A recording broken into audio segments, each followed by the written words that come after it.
Halo teman-teman, Assalamualaikum warahmatullahi wabarakatuh.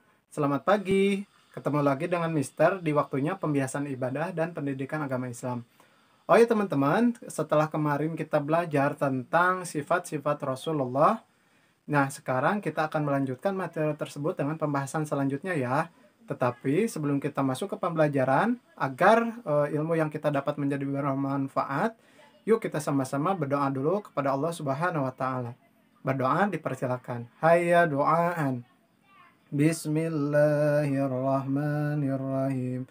Rabbi zidni ilman warzuqni fahman birahmatika ya arhamar rahimin. Amin ya rabbal alamin. Alhamdulillah. Teman-teman, kemarin kita telah belajar tentang sifat-sifat yang ada dalam diri Rasulullah, yakni ada 4 sifat yang wajib kita imani.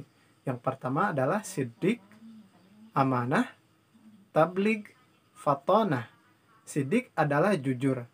Yang kedua adalah amanah. Rasulullah itu tidak pernah mengingkari atau berkhianat terhadap apa yang harus dia lakukan. Tabligh, yakni menyampaikan apa yang diwahyukan kepadanya, serta fatonah, cerdas. Seorang rasul pasti oleh Allah Subhanahu wa Ta'ala diberikan kecerdasan yang lebih dari manusia biasanya untuk menyampaikan risalahnya secara lebih mudah. Nah, teman-teman, setelah itu kita akan belajar tentang Rasul Ulul Azmi, yakni rasul-rasul yang diberikan keistimewaan oleh Allah Subhanahu wa Ta'ala melebihi rasul yang lainnya, dan juga mempunyai kesabaran, mempunyai keimanan dan ujian yang melebihi rasul lainnya. Siapakah itu? Yang pertama adalah Nabi Nuh alaihi salam. Yang kedua adalah Nabi Ibrahim alaihi salam. Yang ketiga adalah Nabi Musa alaihi salam. Yang keempat Nabi Isa alaihi salam. Yang terakhir adalah Nabi kita yakni Nabi Muhammad sallallahu alaihi wasallam. Nah, teman-teman, 5 nabi ini, Nabi Nuh, Nabi Musa, Nabi Ibrahim, Nabi Isa, dan Nabi Muhammad adalah Rasul Ulul Azmi.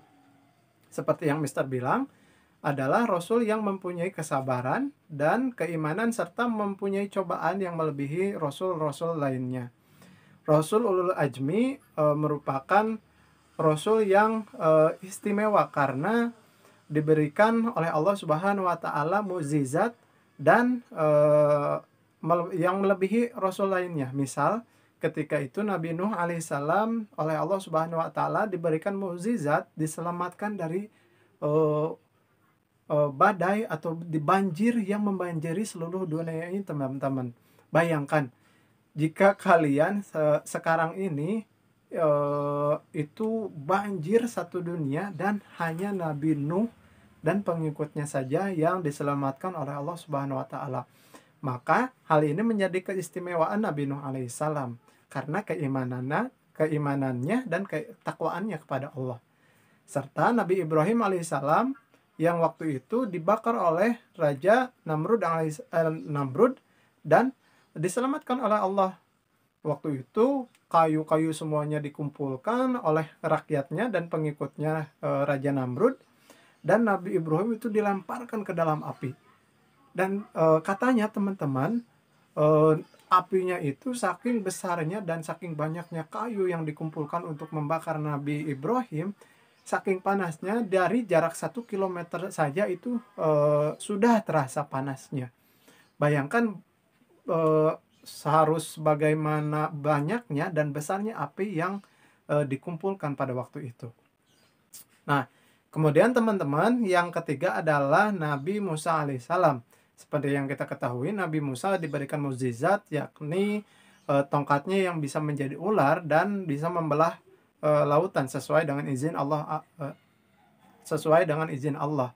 Dan Nabi Isa yang sampai saat ini masih hidup dan diselamatkan oleh Allah dari penyaliban yang dilakukannya, dan Yudas Iskariot yang diserupakan wajahnya seperti Nabi Isa, dan Yudas lah yang disalib di tiang salib pada waktu itu.